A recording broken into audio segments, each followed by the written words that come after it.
toxic, or people aren't showing up for you the way that you want them to, or whatever the case is. We're so sure that we're right, you know? Yeah.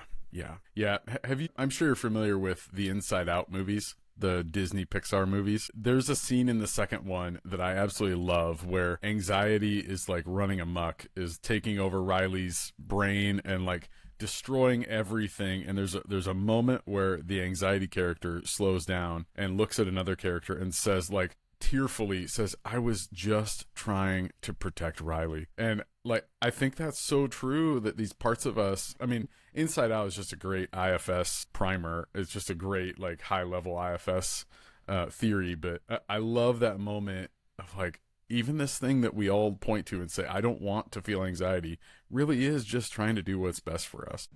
Leo season's here, and if you've been craving the courage to show up and be truly seen, I made something for you. Safe to Be Seen is my new seasonal workbook filled with soul-centered prompts, mirror work, and grounding rituals to help you embody your light without fear. This isn't about performance, it's about presence, and you're ready. Download it now at my website, empoweredwithmelisahepner.org, or you can go to my link tree on my Instagram, and there's a link directly there.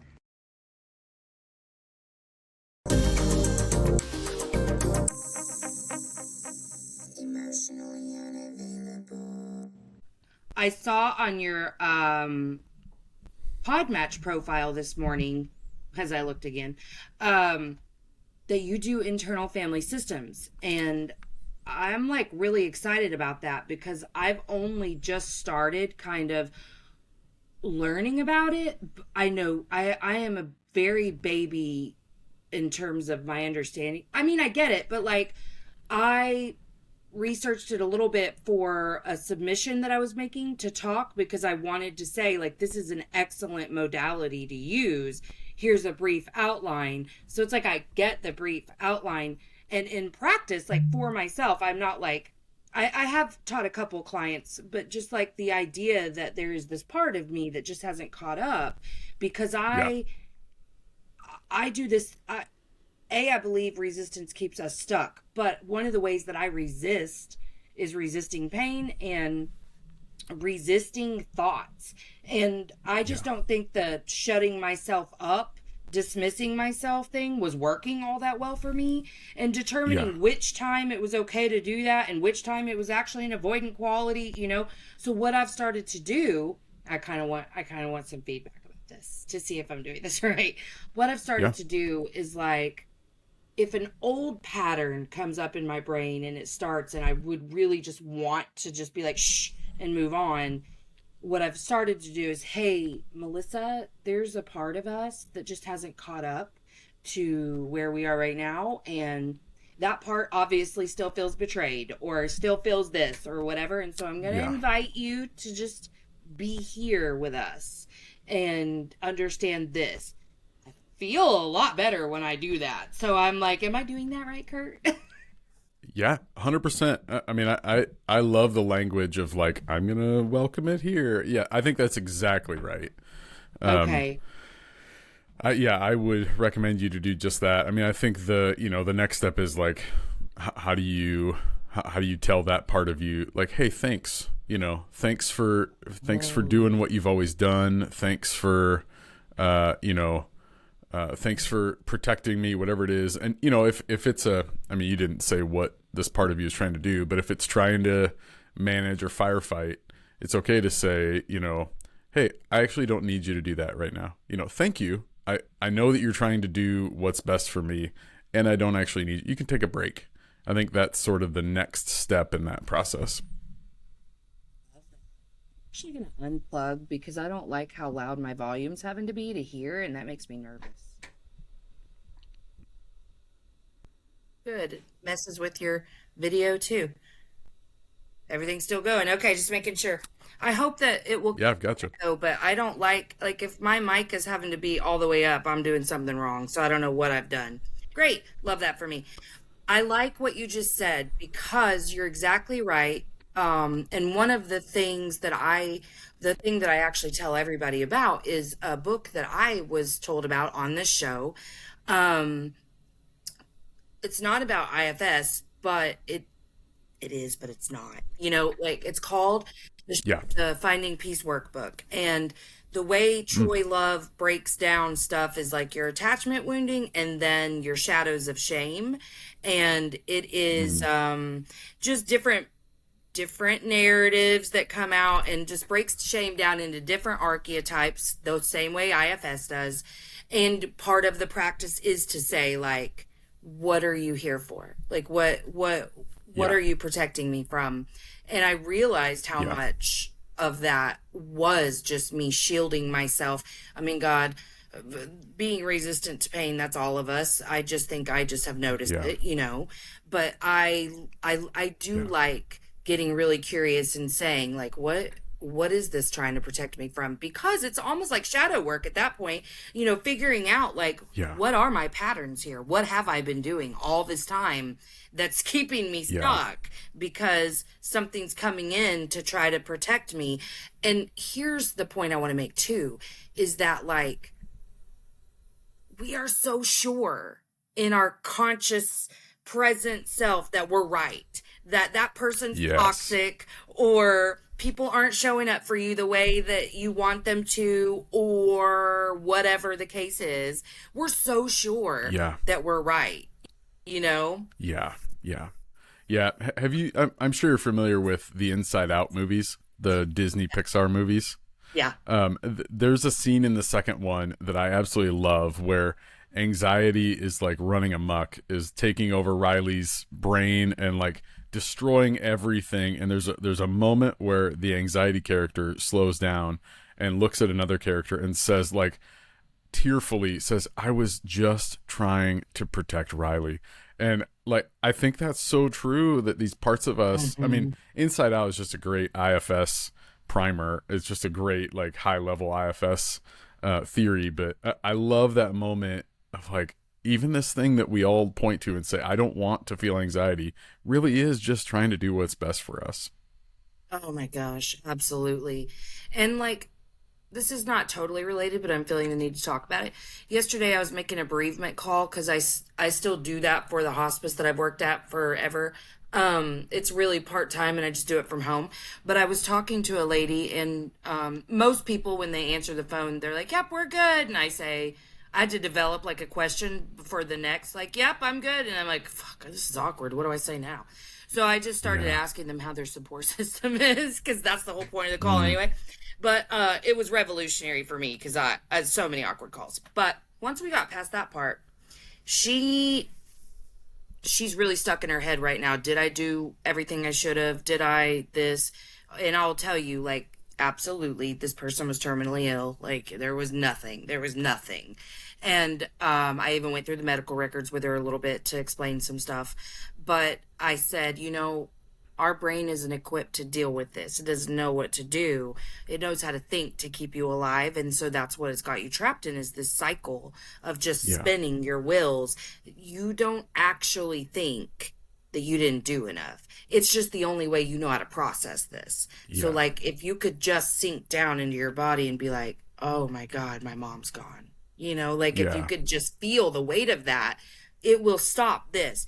Kurt, she didn't listen to me. I'm not going to lie to you. She did not stop her overthinking the entire conversation. And I was just like, well, I did my best. But to me, Yeah. it's, I like, now I view the shadows of shame and all the roles of IFS, like, as the way that our brain's like, oh, trauma, feelings, okay, we don't know, that's none of our business. So what we Yeah. will do is serve really catastrophic things on a platter for you so that you'll know how to keep yourself in a really small box. Yeah.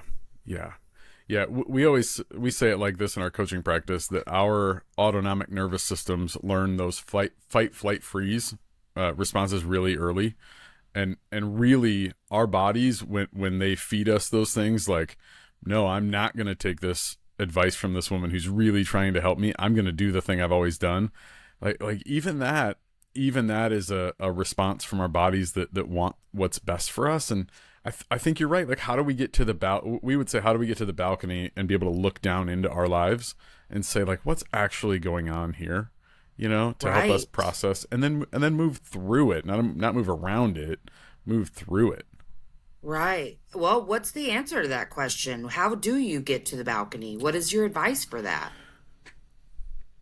Yeah, so I like this question. In well, I mean, I think first we have to know when we're stirred up and triggered, right? If I don't know, like, when I get anxious, my ears get warm, my lip quivers. Like, if I don't know those things about myself, I'll never be able to get to the balcony. Like, if I don't know that something is taking over that's not my best thinking, and like trauma, big T trauma is different, right? I mean, I think your example, like big T trauma, is not always that easy, but if I don't know that something's going on inside of me that's gonna cause me to do things I wouldn't normally do or respond in ways I don't want to respond in, then I'll never stop it. But if I can become aware of those things, now I can start asking the question of, like, what's true. For me, that's the Yes. question that gets me to the balcony. Is like, what's actually true, and I can't always answer it in the moment, but I can think about it. And I think for me that helps me, like, get a bigger picture. Like, what's true is I'm not going to die in this situation. What's true is people aren't going to disconnect from me. What's true is anxiety doesn't have to drive the bus all day every day. I think for me that's a question, like, what's true. Or some of my clients will ask, what's the threat? Because our bodies are always responding to a threat. You said it before, like threat of Yes. feeling pain, threat of being embarrassed, threat of being rejected. Like, what's the threat, and is it real? It probably was at one point, and our bodies needed to protect us from it. And what's often true is that it's probably not always as present today as it once was. Yeah. Wow. That made me emotional a little bit because I remember the first time that I started to recognize what was happening inside my body when I was being incredibly reactive, because that's the place I lived every ounce of my life. And so I really, like, I don't know what all, I don't remember what all my host profile says, but I had a very extensive history of childhood trauma. And Mm, I had no idea what it did to me. I just had none. When I started to yeah, understand trauma outside of the scope of veterans PTSD, because, like, I'm a zennial, so we didn't have information. I remember PTSD for veterans being this very, like, eye-opening, huge, groundbreaking, breakthrough in mental health. But yeah, I didn't recognize, or nobody did. They didn't apply that to people like me then. It was just veterans, extreme stress, extreme all the things. yeah, I yeah, experienced that level of trauma in childhood. And so I think about the way my brain was programmed from infancy. And then when I yeah, started to understand, oh, okay, so I'm reacting because my body is programmed to do this and it gets me in this place so that I can escape danger. But having no idea what to do next was almost worse, because then yeah, the next probably 8 years, I just shamed the shit out of myself for knowing better and not doing better. I didn't know better. I yeah, knew that I was having a response. I knew that it wasn't my fault. But now that I have the information, it is my fault because I'm supposed to do better. But I didn't have a single understanding of what was happening up here. That's why, like, the first step of my framework now is quiet the noise. Whether it's through IFS, mm, the Finding Peace workbook, all of it, a coach, whatever, you have to learn how to click that off and get out, because I was a classic overthinker. I lived in my brain. And then mm, in a mental health crisis, I was so dissociated that, like, that was happening. I mean, I yeah, would leave my bedroom. I don't have a big house. I would leave my bedroom and be lost in the hallway because I couldn't even, mm, like, what are we doing? Just so zoned out. yeah, I'd forget what the hell I yeah, was doing and get lost in the hallway, be like, oh God, let's try again. I mean, I would do that like 4 times sometimes because I was in that bad of a yeah, place. And so now, understanding what was happening in my brain, why it was happening, and what I needed to do to get better, man, that's what made me so emotional, because it was like, God, if I just had this information so much earlier. And I know I wasn't, I believe it was a part of my path to get this information at this time and to yeah, have the awakenings that yeah, I have. But man, yeah. it's a scary world out there for people who don't even know what's happening inside their body. It is, and I think the numbers. I mean, I don't have numbers right offhand, but I think the latest like Harvard Business Journal study I saw was something like 85% of the people in America would not call themselves self-aware, or something like that. I mean, it is I mean, it's a tough place to be self-aware out there in the world. It is. I don't know. I don't know how I mean, I didn't find this work for myself until my early 30s, and I think, man, 20-year-old Kurt would have benefited so much from this. And it's kind of like a tree. You know, they say, when's the best time or there's two good times to plant a tree, 10 years ago and today. I think that this sort of work that you're talking about, the sort of work that we do, it's the same way. Like, I think we all would love to have had this in younger versions of ourselves. And the Right. second best time to start is right now. Yes, and also, I don't think our 20-year-old selves would have taken in this information all that well. I Mm, mean, we knew everything. yeah. Yeah. I'm alarmed that that amount of people would report themselves as not self-aware because I would have reported myself as very self-aware.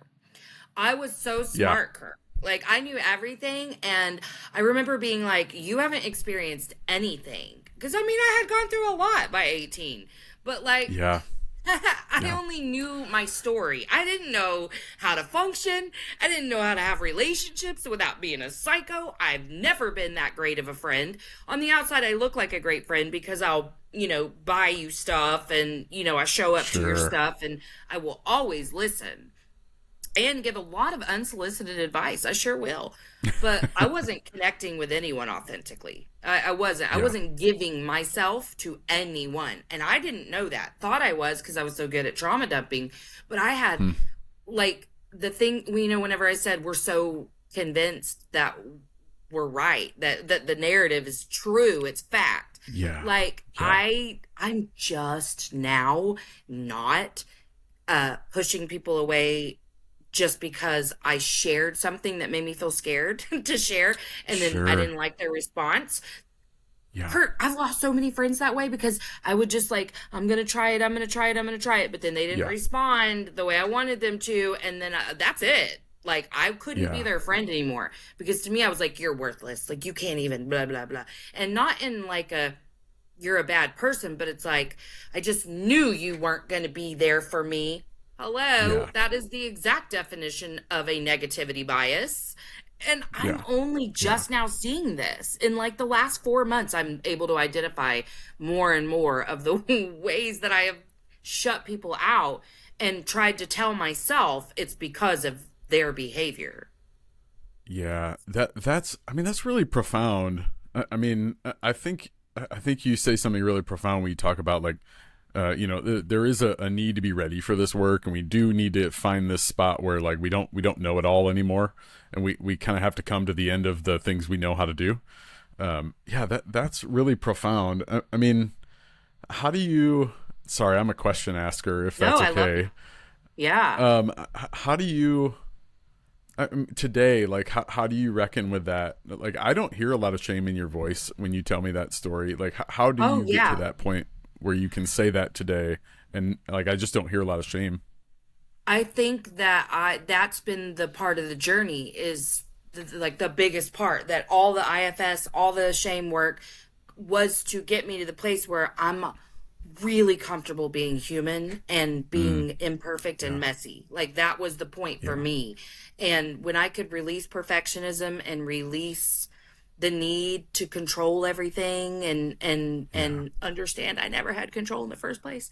Um yeah, yeah, it's just easy for me to be like, I love myself so much, and I'm loving myself more every day by figuring this out, because yeah, I've been the yeah, key to all the dissatisfaction in my life, and I've been the yeah, key to all the hurt feelings in my life. Like I know that so well. I just had to start asking myself better questions to get to this. So now that I understand, I won't lie, it's not that much easier. The after yeah. is No, easier. I can care for myself a lot better. So when it happens, I will feel the escalation because that it's always going to be my first thing. I'm going to get in the red real quick.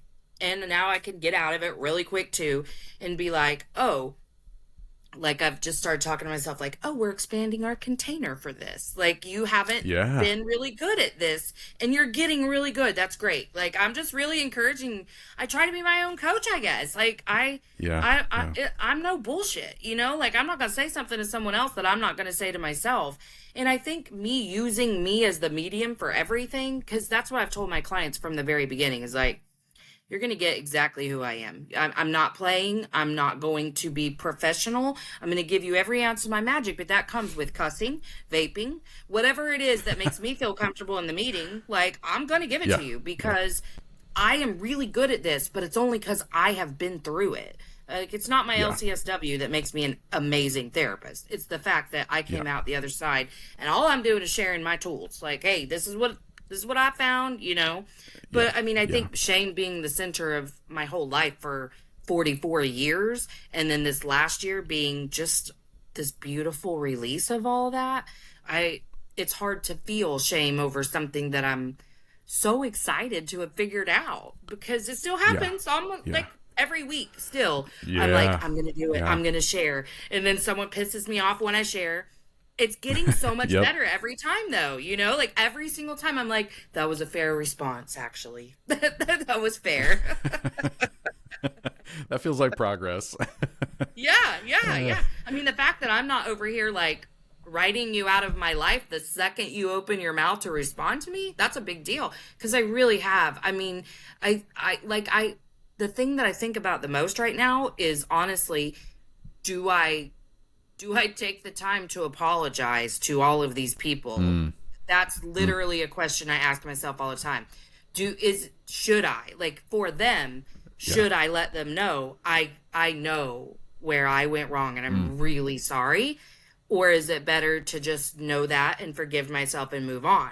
Like, am I apologizing Yeah. for the right reasons? Am I giving them the information that I have for the right reasons? Or is it an Yeah. old people pleasing tendency to want to Sure. make Sure. you look at me a certain way? Where do you land on that today? Can I ask? Like, if you had to answer that question right now, or if you're going to apologize to people or not, how would you answer that right now, In today? this moment, I would say people pleasing. Yeah. Yeah. I would because Yeah. I don't like the damage has been done. I haven't had those relationships in so many years. There is one that I'm considering honestly because it was a complete ghosting friendship. Like I just completely never talked to her again because I was so sure she wasn't a good friend. God, that's embarrassing. But yeah. So, but her, I feel different about. But when I go through the list, I'm like, you know, the damage is done. And also, none of it was that bad to where I don't think they're sitting around thinking, like, I didn't hurt people. I just was Yeah. like, oh, we're not friends anymore. You know, I mean, yes, I hurt people in my friendships because I was a reactive person, but the letting go of the relationship wasn't the part that hurt them. So I'm like, Yeah. I feel like I'd be saying it just so that they no longer have that picture of me in my head. So, Sure. or in their head. So it's like, well, I don't know that that's the right reason to disturb their peace. Sure. Sure. Yeah. It Yeah. is what it is. Can I ask can I ask another question about that? Yeah.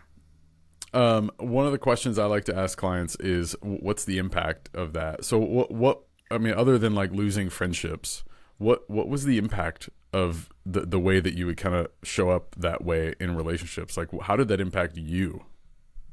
Truly, it just confirmed to me that I had the weight of the world on my shoulders and no one else to help me carry it, which was what I was trying to confirm. And that I was unlovable and that I was on the periphery of all of my relationships. Nobody loved me the way I love them.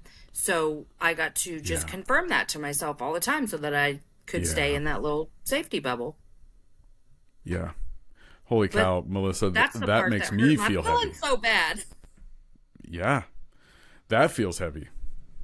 Yeah, and it was. And that's the thing right there is that's when I started, when I could unravel the narratives because man, it's crazy how it doesn't take that long to start to be able to hear it on a conscious level. All these things were happening without me knowing Yeah. all the time, and that's insane to me because those narratives were very loud. I could hear you're a shitty person, like that one was easy, but Yeah. I didn't understand any of the other stuff. But the second I kind of started telling my subconscious, like, hey, I want to do this better, it would like, Yeah. hey, Melissa, remember how you want to do better? This might be an opportunity to practice that. It was bizarre, but it started, and so I'd be like, oh. And so honestly, getting to the balcony and starting to be like, is this an area where, because for instance, like I'm a person who gets really, really, really upset at people who post like dead deer pictures on Facebook. Sure. Or sad puppy stuff, all that. I'm like, like I don't even get on Facebook that much for personal use. I just post stuff that I have to post. But I'm like, people have to quit doing this, blah, blah, blah, blah, blah, because I truly believed it was the outside world's responsibility to not trigger me. This is Yeah. still Yeah. like, this is like a 2 month ago concept that I finally was, awoken to. Like, oh, Yeah. it's my responsibility to create the safety. Yeah. And that actually helped the conversation thing, because once I started to Yeah. see how much I was trying to control the behaviors of others to keep myself safe, again, I was like, man, Melissa, you really did. Wow. Because, I mean, all day, every day, I'm over here trying to control the world, But I think that's Yeah. what's like that. Hearing people talk about it all the time, especially like on this show, that's why I love my show, because I just, if I need free advice, I might ask for it. But like, Yeah. I love learning new stuff, and especially about myself, because knowing that for 44 years I was so blind to all of this, embarrassing. That Yeah. is embarrassing. Yeah. Yeah. There's a continuum. That's a big word. I don't know if I'm even using it right.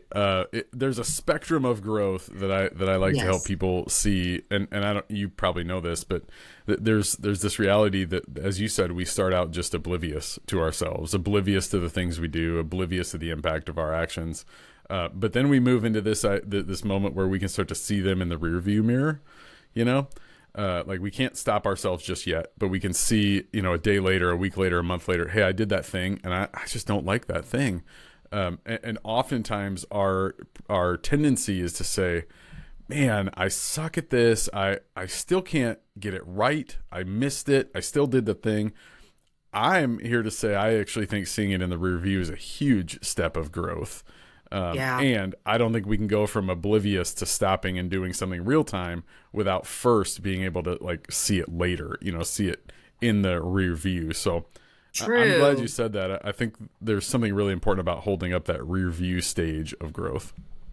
Yeah, for sure. Because even like, I started to do like I made this little workbook of building emotional hygiene, because I started to like, if I went through a particularly rough few weeks, I'd get through it and be like, okay, how could I have done that better? Because I felt okay and I hadn't been a psycho, so that's great. But I was like, how can I do that better? Because I would realize that I was white knuckling through things.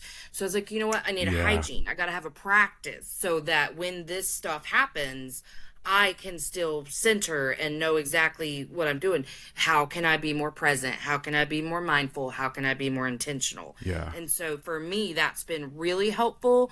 I always look back, always, because I'm like, is there something I was missing? Is there something I could have done to feel better by the time that this was over? Because once I realized it's only the middle part, your response to the stimuli, that you get control over, and how you feel after the whole thing is done. So when I realized that, I was like, okay, well, there are a few things that I never want to feel again if I can help it. And that is like Yeah. helpless, Yeah. hopeless, So yeah, thank you for Yeah. saying that, because rear view has been very helpful and instrumental in all of this growth for me, because like I said, even though the subconscious will click pretty quickly to start to give you those subtle reminders, man, Yeah. I think even then I was only hearing it because I was so ready. Like I couldn't live that way Yeah. anymore. I was in profound darkness when all of this started. So I was like, Yeah. oh, eating it up, eating it up, eating it up, whatever will help me feel better. So, I mean, that Yeah. was very, very helpful for me to just, Yeah. oh, I hear it. I hear it. Yeah, yeah, yeah. So white knuckling is a phrase that we'll use in our coaching practice quite a lot. And you said it, and I'm really like it was a nice surprise. What do you Yeah. when you say white knuckling? Like what do you mean by that? Can you like expand on what that means to you? Yeah, because I mean, I haven't really heard, like, I just felt like that's what I was doing because I felt all the tension in my body. Like, because what happened is one of my kids got in some trouble at the Mm, end of last year. And I was like, pretty stressed about it, but also I'm pretty woo woo. So I was like, oh, everything happens. Blah, blah, blah. You know what I mean? Like, I'm going to get through this. It's fine. We're fine. yeah, I'm going to make yeah, positive assumptions and just believe this is a one time thing. I was mostly fine. But that was the only way I could describe the way I got through it was white knuckling because of how I felt when it was over. I was so tense and just contracted and bracing and yeah, not aware that I was doing those things. And I wasn't being intentional about joy and play. Like that's a part of my weekly life to make sure I'm getting enough of those things. And so that was yeah, one of the ways that I looked back, but I wasn't the absence of intention for me equals white knuckling. Like if I'm yeah, just looking at today only and not a big picture, that to me is white knuckling. And yeah, sometimes that's appropriate for situations. And then other times I have to understand, like, if I want to feel a certain way, I have to create that feeling. If I want to experience yeah, something, it's up to me to experience it. So I wasn't doing any of that. I was just kind of like, how do we get through today? How do we get through today? And yeah. it wasn't a bad thing. I learned some stuff No, from that 3 weeks. But, when I looked back, I just thought, I feel like I could have I want to say done that better, but that's not the right phrase that I really want to use. But like in my mind, I was just like, I feel like I could have come out the other side of that a little less tense, a little less where I'm at right now. What could I have done a little differently? And for me, it was just hygiene. I just need to have a yeah, practice and be intentional about it. yeah, yeah. But white That's knuckling really is good. very real. Yeah. Yeah, I mean, I think we live in a world where we're invited to white knuckle. I mean, I think societally, culturally, I think white knuckling is almost rewarded. I think if we Yes. just where are you right now in the country? Oklahoma. Oklahoma. Okay. So I don't like to assume people know this. So I'm in Iowa and winters are Okay. terrible. And we get a lot of snow and ice. And in the wintertime, you could drive down the road at night and you can't tell what's road and what's ice, right? So you grab the Oh, wheel, you just white knuckle, yeah. just hoping and praying that you're not hitting Mm-hmm. ice. Mm-hmm. So that white knuckling is like I'm holding on as best I can, just in case I hit that ice. But really, like it's taking up so much energy. I can't Yes. do this for too long. Like at some point, I gotta loosen this grip up. And honestly, like white knuckling makes me a worse driver because I can't like Yes. let the car do what it wants to do. I'm just trying to control something that ultimately I can't control anyway. Mm-hmm. Um, I think we just live in a time that rewards that sort of like over control, kind of false notion of control. When really like if we can let go a little bit, I think we do become a little more fully ourselves. Yeah, I mean I think that analogy breaks down in a lot of ways, but I do No, think there's I something about totally I love the picture that it creates, honestly, because I'm like, yeah, you are guarded, you are bracing, you are laser beam focused on the problem. Think about that. yes, Like you're yes, focused on the ice when you're driving like that, right? And yeah, this yeah, this to me is like a real time realization. Like, yeah, that's why, because you're so narrowly focused on what this problem is and creating a life around the problem almost.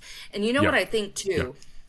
I think that the reason that we celebrate the way we do when somebody does that, because I always say, like, I started to become very angry when people would refer to me as strong.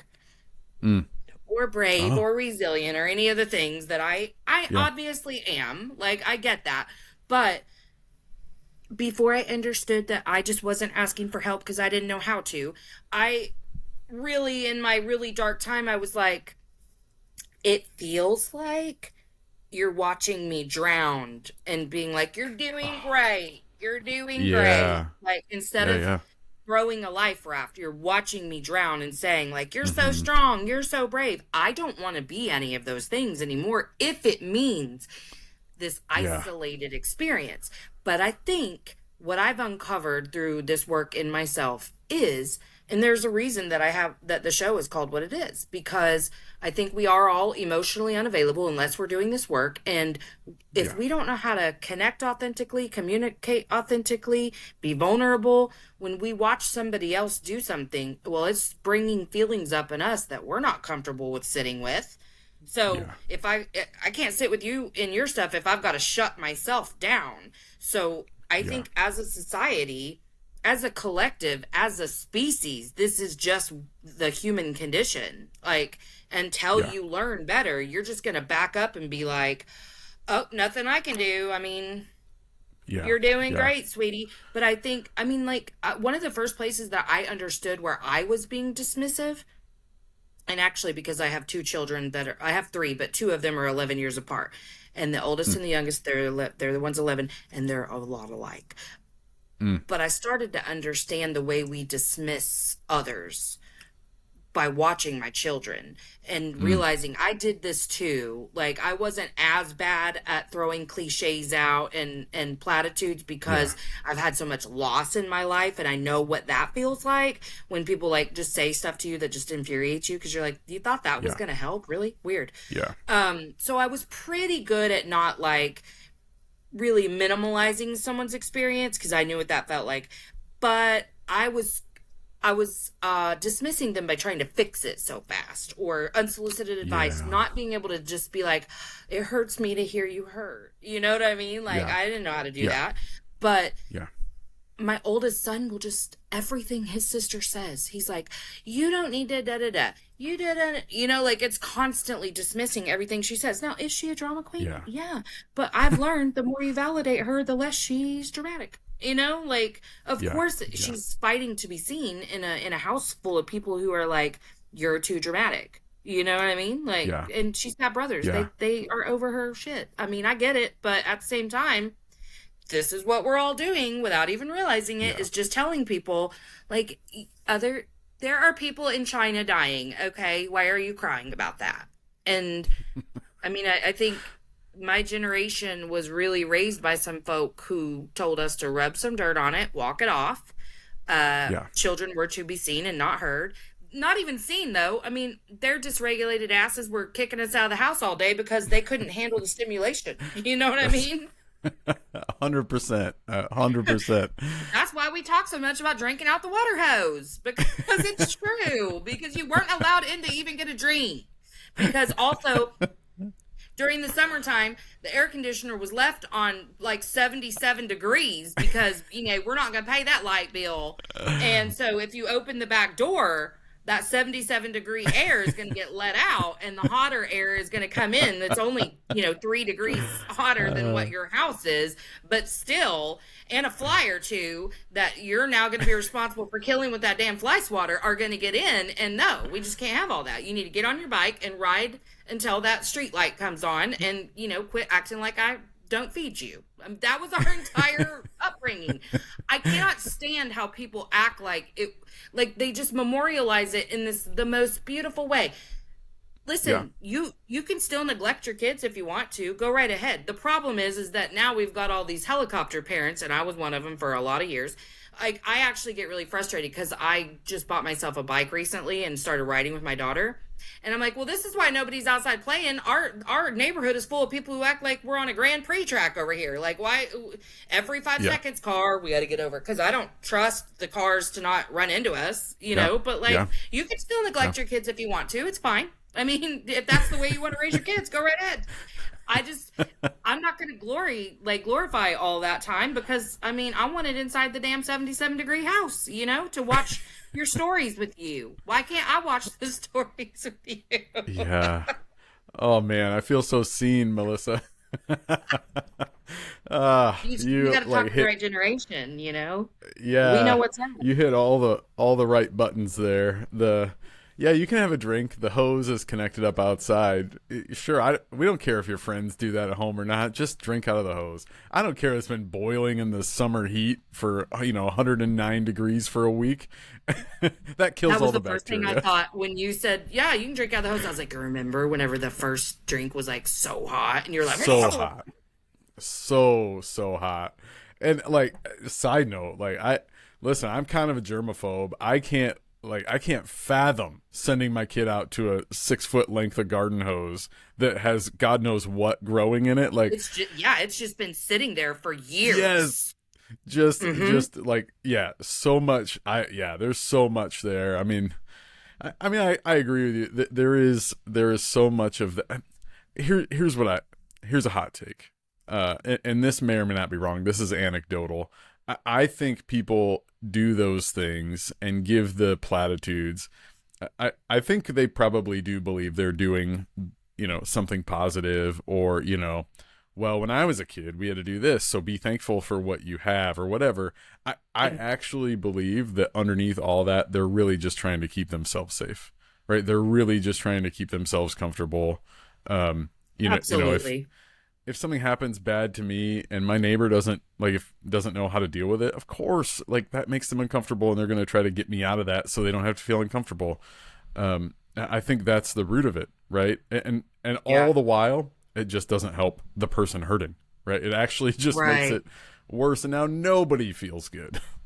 Right. Well, and this is my hope for myself. I can't like say everyone should do this or not, but for me, I'm wanting to go that next step. Like when I share and somebody really upsets me, I really want to go the next step and say like, I don't I don't like what you said, or actually truly what I would really like to be is in the place where I go, I'm working through some shit that came up when you said that. And this is what comes up for me when you say that, because when you say things like I don't like what you said, again, you're focused on the problem. You're not, you're only looking at Yeah. the ice there. And there's so many truths in a conversation between two people. And I'm just learning to take my accountability and my Mm. responsibility, Yeah. because Yeah. though stoicism used to really trigger my ass because it felt so dismissive, like, well, nobody can make you feel that except for you. I totally Yeah. get it now, where it's like, Yeah. no, the truth is it is you that's creating that. So Yeah. what can I do? And it's not that it's not fair to do that. I mean, yeah, we're human, we're gonna do it, no worries. But if I'm looking back on a situation and I want to like, make some tweaks, that's the first thing I look at. Did Yeah. I victimize myself? Because I probably Yeah. did. I probably did.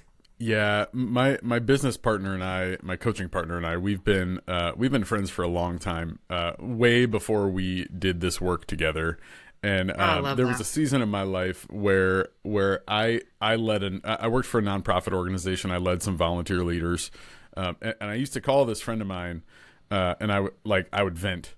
And basically, what I was saying is, you got to hear how much these people suck. Like you got to hear how hard this is. And that's essentially what I was saying, is like, this person sucks and this person sucks. And he would listen like a really good friend. And then at the end of the conversation, he always without fail asked this question. He would say, Kurt, what part are you playing in that situation?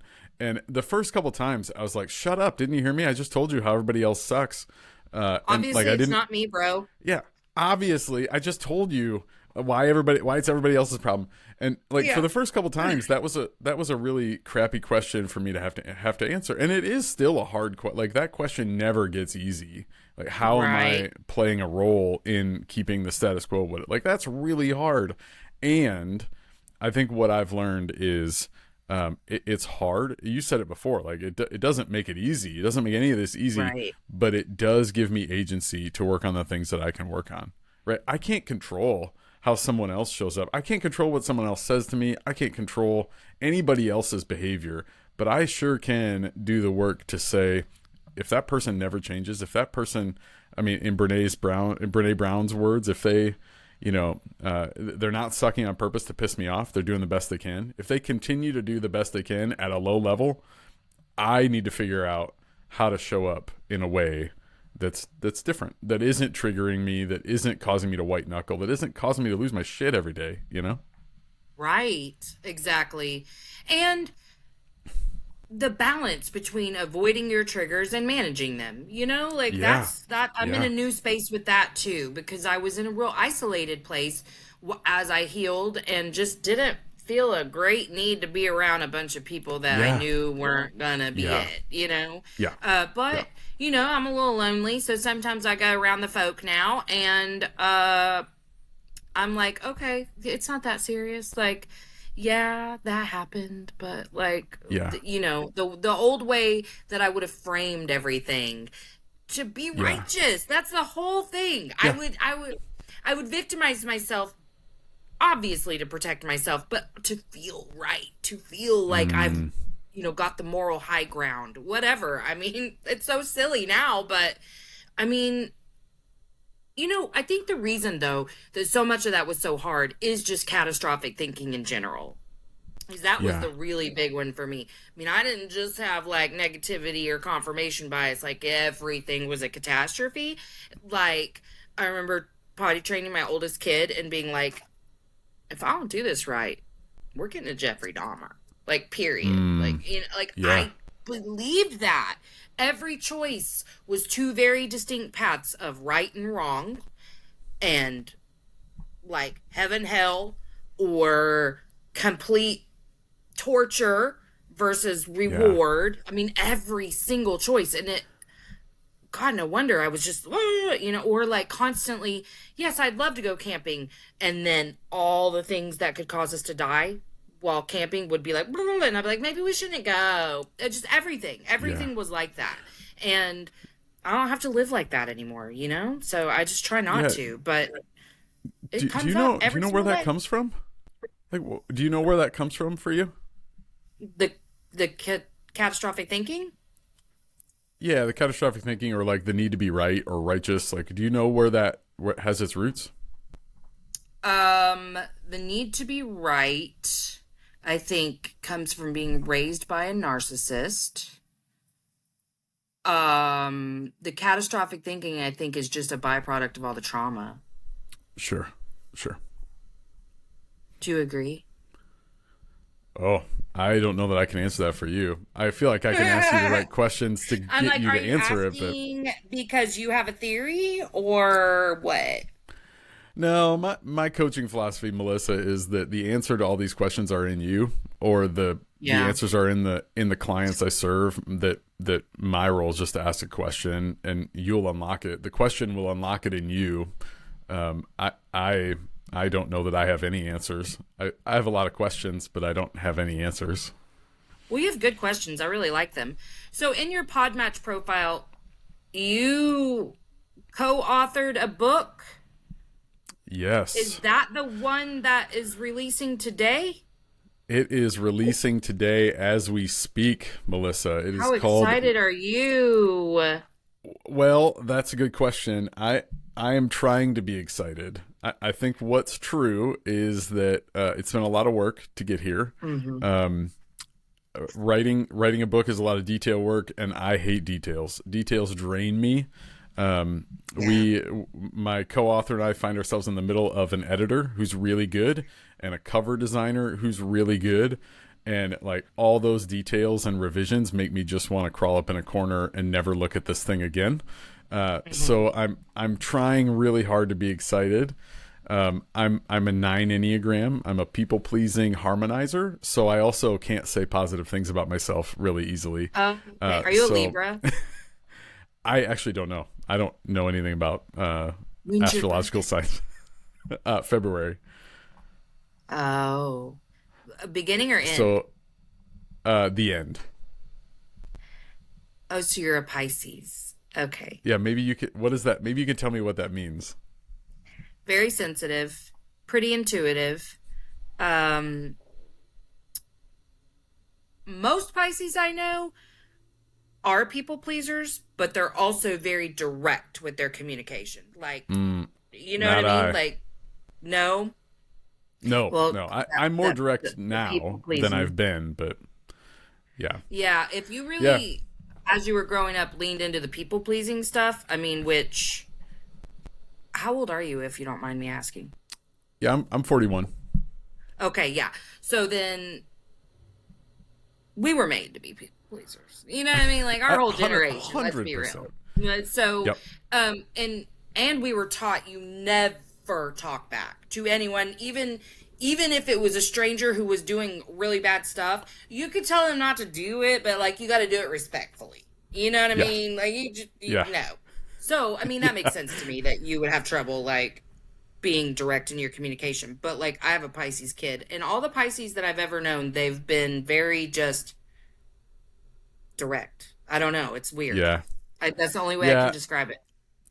I'm more direct. I mean, I've done enough self work. I can be direct today, but it was a lot of work to be direct. But I think all that to say is we're very excited about having a book to give to the world, and I mean, it feels like a finish line. It feels like an exhale day. But yeah, it's a gift. It's called "Live Fully, Lead Authentically: The Surprising Link Between Self Awareness and Your Impact." Oh, I love We, that. you know, we don't, I mean, I told you this just a minute ago, we don't believe that we have a silver bullet to like make people better or their lives better, but we do believe that there are processes that we can invite people into and questions we can have people ask themselves that will move the needle in terms of self-awareness and wholeness and authenticity. Absolutely. So you wrote it with your current business partner? That's Yes, so yes. Chris, cool. And you guys have been friends for how long? we've known each other for right about 10 years, maybe a little bit longer than 10 years. I love that. Yeah. Writing a book with someone, was that challenging?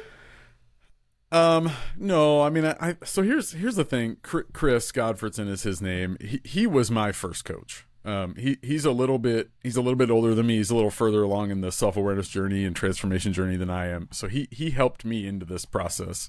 And I think what's true is we think very similarly on some things, and other things we're very different. Yeah. And writing, the writing, we both enjoy writing. Like writing is not, at the risk of sounding arrogant as a people pleaser, writing is not super difficult for us. Claim your gifts. The actual writing is not very difficult. I think where it got challenging is when we think about revisions and like we each want different cover. You know, like how do we figure out who gets the font they want or the cover they, you know, all that sort of stuff. Yes. Well, but did the you have actual real writing strong was really opinions about stylistic stuff? I think we had some strong opinions, but we also have people in our corner that know, hey, this is going to draw eyes. Hey, this is going to play well. This is going to read well. Like we also know what we don't know. You know, Right. we are not marketers. We are not designers. So when we have a designer who says, hey, if this is sitting on the shelf, it's going to draw people's eye. We can both say, yeah, that might not have been my preference, but we understand that it's better. Oh, okay. So your heart wasn't like into the design element of things. You weren't No. like super emotionally attached. Okay, yeah. No. Yeah, I can understand that. But I just wondered like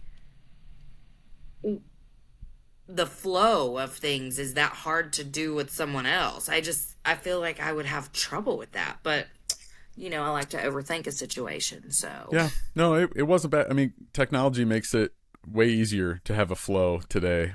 So we utilize some true. technology to like keep a flow. But no, it was really fun. That's awesome. Well, I'm excited for you guys. And I think Riverside does this thing where at the end of the episode, like once we do our thing, it'll immediately give us a clip. So I can share a clip today and talk about your book release if you want. Awesome. That would be great. Okay. I'm really excited. Well, thank you so much for being on. You've been such a great guest, and I've loved our conversation. I love that you ask questions. I'm like, yes, please ask questions.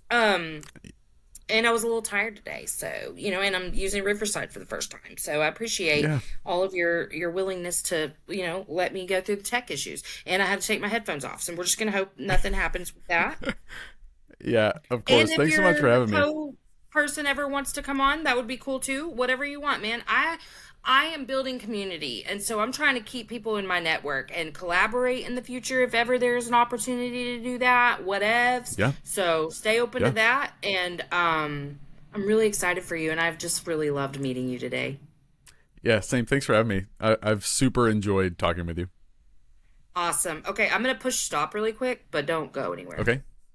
Can I Thanks for coming to Emotionally Unavailable. If you haven't already, like, subscribe, and share.